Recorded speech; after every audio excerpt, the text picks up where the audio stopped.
At exactly 2:47 in the morning, a single sharp gunshot shattered the heavy silence hanging over Ouagadougou. The streets outside were completely empty, and Ibrahim Traoré was inside his private quarters bracing himself for what felt like an imminent attack, just as his chief of security burst into the room. With his face pulled tight with tension and weapon drawn, he shouted, "Mr. President, attackers have breached the North Gate." Traoré didn't show a single ounce of panic. He simply placed his military jacket down with total calm and asked, "Which of my own men are standing with them?" The situation was absolutely critical. Ibrahim Traoré knew deep down that this attack wasn't just some random rebellion. It was an internal betrayal that had been carefully orchestrated from the inside. While the soldiers who remained loyal to his cause began to regroup and take positions, the insurgents led by corrupt officers were advancing fast. Their plan was brutally simple: eliminate Traoré, install a puppet leader, and cut off the country's resources before the sun came up. Time was running out. The president had absolutely no intention of fleeing because he understood that the fall of one man did not mean the fall of the entire nation. He turned to face his officers, determination stamped across his face, and declared, "We must hold the line no matter the cost." The time had come to defend not just his own life, but the future of an entire nation. This was the front line, and Traoré knew the stakes were higher than just his survival. It was about the very existence of his country. But something that neither the attackers nor foreign analysts had predicted happened at exactly 3:15. Just as the insurgents were tightening their grip around the command center, groups of civilians started appearing at the edges of the presidential palace grounds. First dozens, then hundreds of people, farmers, students, shopkeepers, all unarmed and without a plan, but driven by a shared will. An elderly woman stepped right in front of the mercenaries, screaming, "This country is not for sale." The security commander, completely stunned, pointed at the surveillance screens to show Traoré what was happening. The president saw a human tide advancing through the darkness, brandishing farming tools, iron bars, and improvised signs. They were forming a living barrier between him and his enemies. This was the first crack in the coup plan, a decisive moment the president understood instantly. These people weren't obeying an order. They were responding to an instinct, the instinct to protect what they now considered to be their own. Ibrahim Traoré, who had refused to run, saw a profound truth materialize before his eyes: he was not alone. And that fact, more than any weapon, was about to change the course of the night. Inside the command center, Traoré turned to his officers. "Open the gate," he ordered calmly. A murmur of disbelief rippled through the room. Opening the gates to the enemy felt like suicide, but for Traoré it was an act of faith, not just in his men, but in those civilians who were risking their lives to defend him. The idea of this spontaneous resistance comforted him, but even more than that, it reinforced his conviction. True power resided in the people, not in weapons. The gates slowly opened, letting the civilians flood into the courtyards of the presidential complex. A student, a worker, a mother. They all stood side by side, united by a goal bigger than themselves. Total confusion followed. The mercenaries who were expecting a quick victory couldn't distinguish armed targets from innocent citizens. The line of defense wasn't just about soldiers anymore. It had become a matter of community. Amidst the turmoil, Traoré watched the face of a young soldier, his eyes full of disbelief, but also full of hope. He wasn't alone in this fight anymore. At that precise moment, the president knew that the betrayal was just part of the story. The real battle had just begun, and it wouldn't be played out only in command rooms. Everything accelerated the moment the gates opened. The insurgents were caught off guard and lost their initial advantage. They had planned a surgical operation, quick and silent. Instead, they found themselves facing a resistance that was chaotic, unpredictable, and deeply human. In the courtyard, a mechanic was striking a masked man with a monkey wrench. Students blocked the corridors with their arms crossed. A grandmother was throwing stones. The civilians didn't have weapons, but their numbers, their rage, and their audacity were enough to block the advance. The insurgents fired warning shots into the air. Nobody moved. Then they fired into the ground. The crowd kept moving forward. Inside, an officer yelled, "President, they're hesitating." Traoré reacted immediately. He grabbed a microphone. His voice, transmitted over radio and makeshift loudspeakers, rang out across all of Ouagadougou.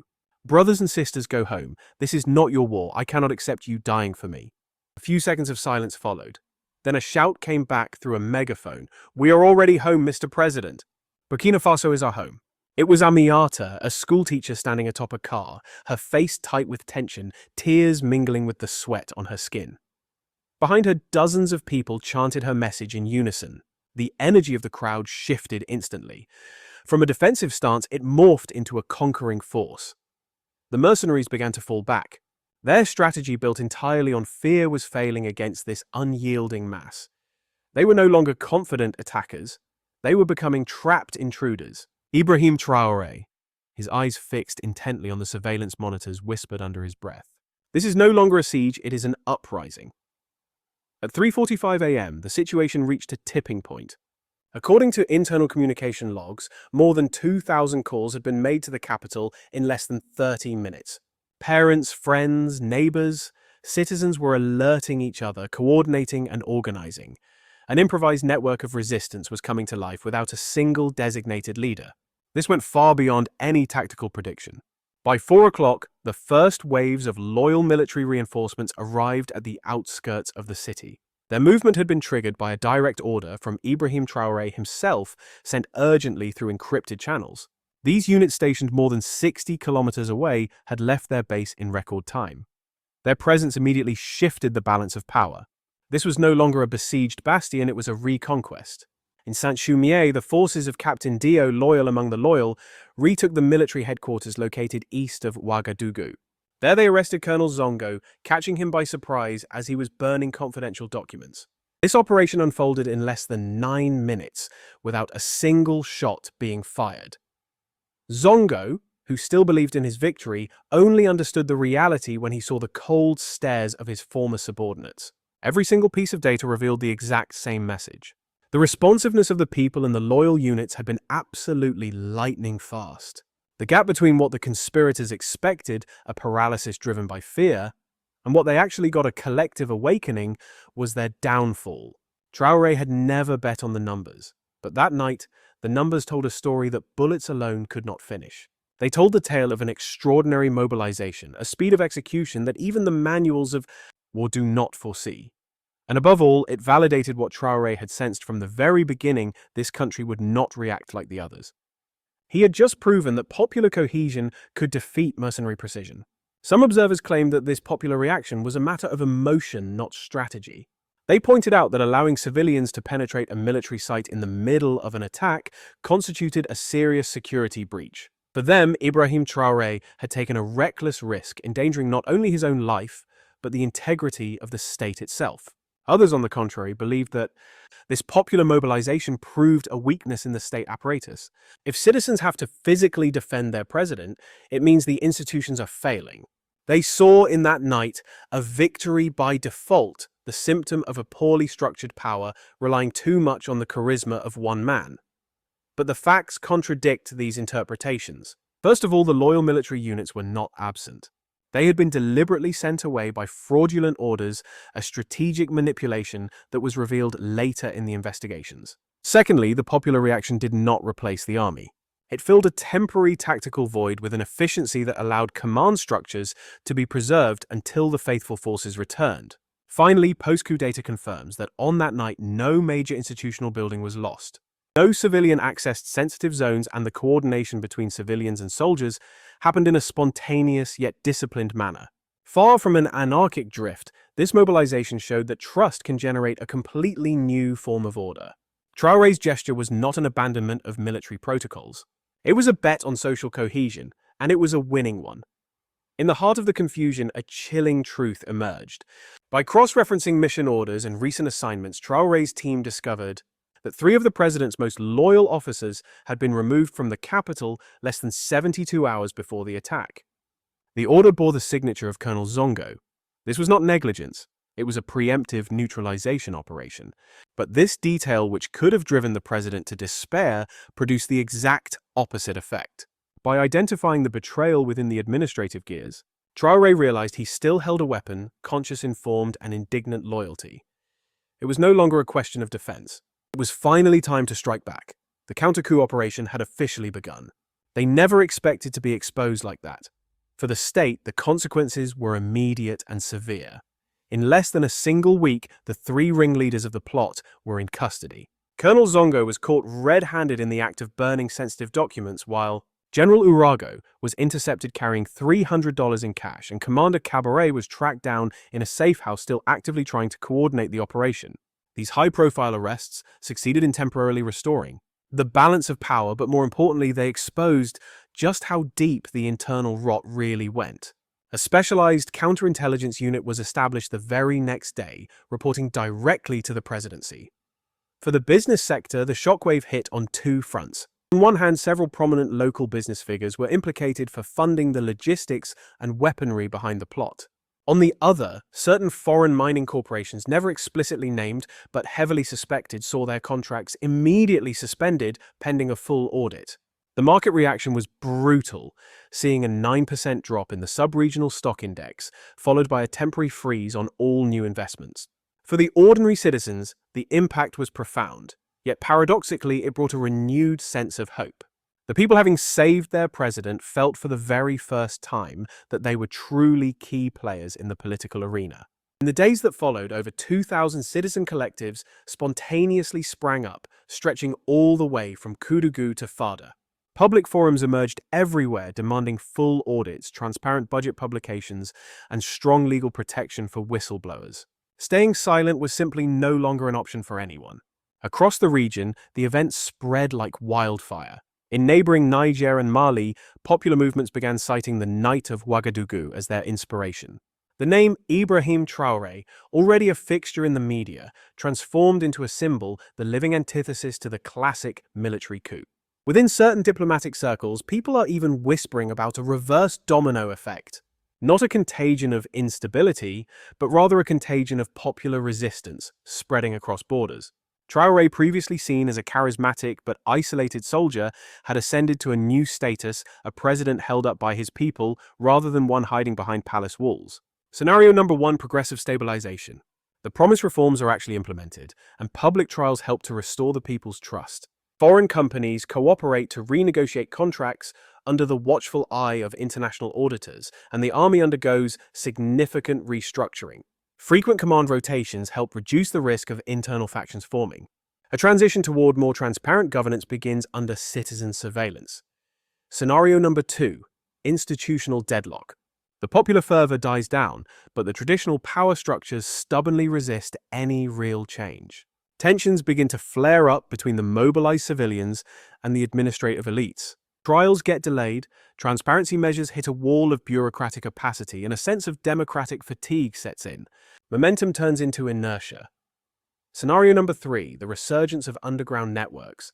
Hostile actors, both internal and external, reorganize their forces. Sophisticated disinformation campaigns start undermining public confidence.